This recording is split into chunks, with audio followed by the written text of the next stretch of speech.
Halo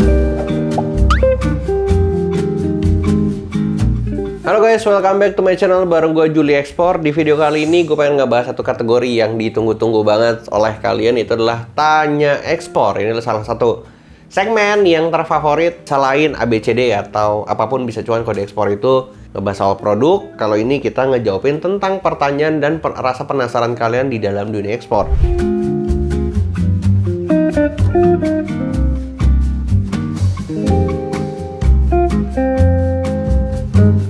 Gue udah sering banget bilang ke kalian, kalau kalian pengen nanya, tungguin aja di Instagram story gue atau di komunitas Bisa Ekspor yang kalian bisa langsung follow Instagramnya. Gue tulis di bawah. Kalian follow aja karena bahkan banyak banget informasi mengenai ekspor, atau misalnya ada question box yang kalian bisa taruh pertanyaan dan kita akan ngejawabin di sana. Nah sekarang gue udah dapat pertanyaan dari Ulha QADH. Fungsi PT untuk apa kok? Bukannya pembayaran bisa melalui LC? Sebenarnya ini adalah dua pertanyaan dan dua statement yang berbeda, cuman nggak apa-apa, gue jawab. Fungsi PT adalah untuk melakukan kiriman ekspor, karena ekspor itu nggak bisa perorangan. Ekspor itu harus berbadan hukum, supaya bisa ditrace sama negara bahwa, oh perusahaan ini melakukan ekspor, perusahaan ini mendapatkan keuntungan, dan lain sebagainya.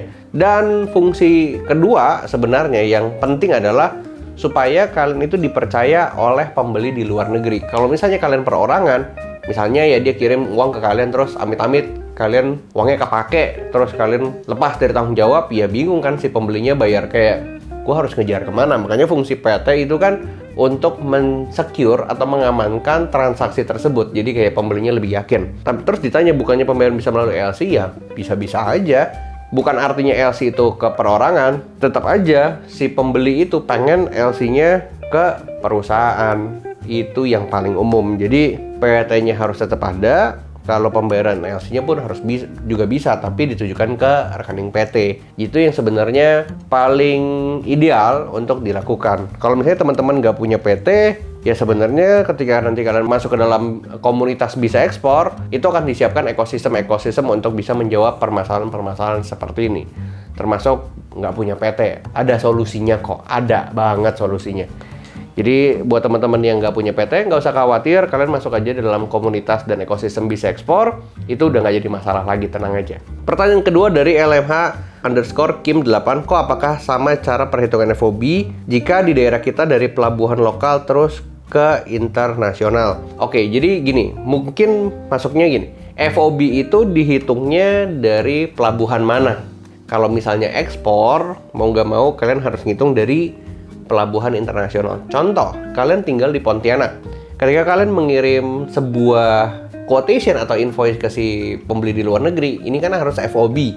Cuman FOB Surabaya atau FOB Pontianak. Menurut gue ya harus FOB Surabaya supaya si pembelinya ngitungnya gampang. Oh, dari Surabaya udah ada rute internasional nih ke negara gue. Ya tinggal ngitung dari sana. Tapi kalau lu ngasihnya FOB Pontianak, bingung sih pembeli di luar negerinya. Gue harus ngitung dari pelabuhan Pontianak ke Surabaya, dari Surabaya baru ke negaranya.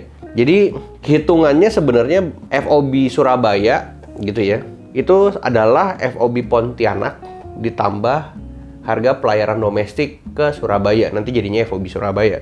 Mungkin teman-teman yang nggak tahu apa itu FOB, kalian bisa langsung gabung di aplikasi Bisa Ekspor, bagaimana cara perhitungannya, apa yang harus dibutuhkan, dan lain sebagainya, supaya kalian bisa langsung jadi eksportir.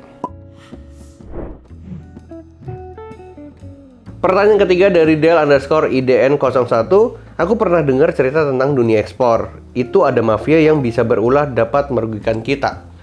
Sebenarnya gini, dibilang mafia, apa definisi dari mafia? Itu yang pertama kalian harus tahu. Tapi kalau menurut gue, definisi sederhananya gini, ada orang besar, orang kuat, perusahaan yang konglomerasi yang akhirnya merugikan kita. Sebenarnya sih nggak kayak gitu ya, karena ini kan transaksi jual beli. Kalian punya barang apa, kalian jual, dan di sana beli langsung masuk ke kalian.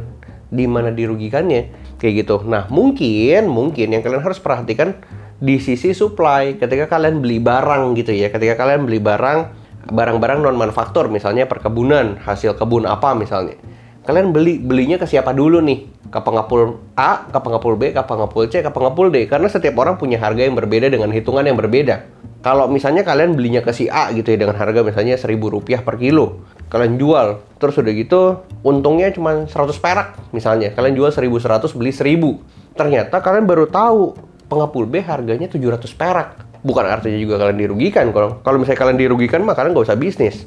Cuman ya memang keuntungannya lebih kecil. Kenapa? Karena ini masalah informasi aja. Kalian nggak dapat informasi harga yang lebih murah ketika kalian udah melakukan pengiriman barang. Jadi sebenarnya sih gua nggak bilangnya apa ya, gue nggak terlalu setuju dengan pernyataan orang yang bilang katanya ekspor itu banyak mafianya.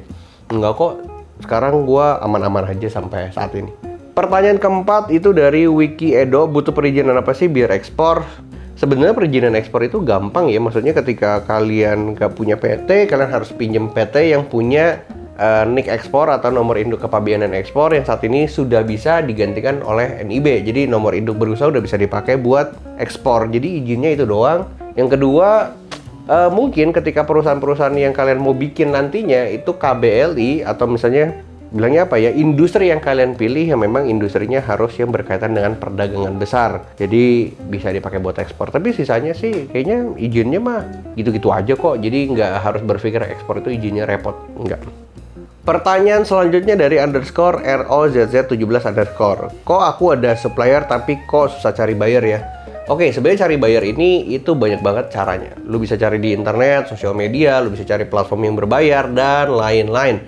Cuman yang kita tahu memang kadang-kadang kita itu nggak ngerti gimana cara nguliknya. Misalnya contoh, misalnya kita cari di sosial media Facebook misalnya. Kita nguliknya tuh nggak paham harus nyari di mana. Padahal sebenarnya orang luar negeri juga main Facebook. Cuma kan kita nggak tahu, kita nggak bisa identifikasi ini orang pembeli atau bukan. Nah, di Komunitas Bisa Ekspor tuh diajarin cara identifikasinya, terus udah gitu cara cari buyer yang tepat, dan lain-lain. Bahkan di aplikasi Bisa Ekspor itu ada fitur soal rekomendasi data buyer dari seluruh dunia. Jadi kalau kalian gabung, kalian bisa lihat ada rekomendasi buyer-buyer beserta informasi detailnya yang kalian bisa langsung approach sesuai dengan produk yang kalian punya. Nah, bisa aja kalian approach nggak dibalas. Kenapa? Karena mungkin ya kalian palu gada. Apa aja ada, yang nggak boleh kayak gitu juga di dunia ekspor. Kalian harus fokus sama produk-produk yang memang jadi keahlian kalian. Kalau misalnya dibalas, ditanya, ya kalian bisa ngejelasin. Itu yang membuat closing rate-nya atau transaksi suksesnya jauh lebih tinggi dibandingkan barang yang kalian nggak ngerti. Jadi kalian bisa langsung gabung ke aplikasinya. Di situ ada rekomendasi data buyer ribuan. Mungkin akan terus berjalan sih sampai puluhan ribu dan tak terbatas. Pertanyaan ke-6 dari Raffi Mutohar. Kan bisa ekspor tanpa modal, dalam artian main di DP. Jadi supplier juga di DP terus ke forwardernya. Yes, kurang lebih konsepnya seperti itu. Jadi bener-bener bahwa ekspor itu bisa tanpa modal. Tinggal bagaimana eksekusi kalian di lapangan, tinggal bagaimana cara kalian negosiasi dengan supplier, tinggal gimana cari supplier yang tepat, produk yang tepat, pembeli yang tepat. Kalau semuanya tepat, itu sebenarnya kalian bisa ekspor tanpa modal, bahkan dalam kuantiti dan jumlah yang banyak sekali. Jadi ini udah dilakuin sama teman-teman bisa ekspor yang lain. Nih gue kasih fotonya nih, banyak di sini. Mereka ini udah ekspor semua tanpa modal. Jadi semua yang gue tanya, semua yang gue interview bahwa mereka semua ekspor tanpa modal. Jadi bukan sesuatu yang tidak mungkin untuk bisa ekspor tanpa modal. Kalau kalian yang berpikir kayak gue nggak punya uang, gue nggak punya modal, ya tinggal belajar, dapetin ilmunya gimana caranya ekspor tanpa modal. Kurang lebih seperti itu di video kali ini. Jangan lupa like, comment, dan subscribe. Semoga pertanyaan dan jawaban ini bisa menjadi perwakilan atas rasa penasaran kalian di dunia ekspor. Kurang lebih seperti itu. So, see you. Bye-bye.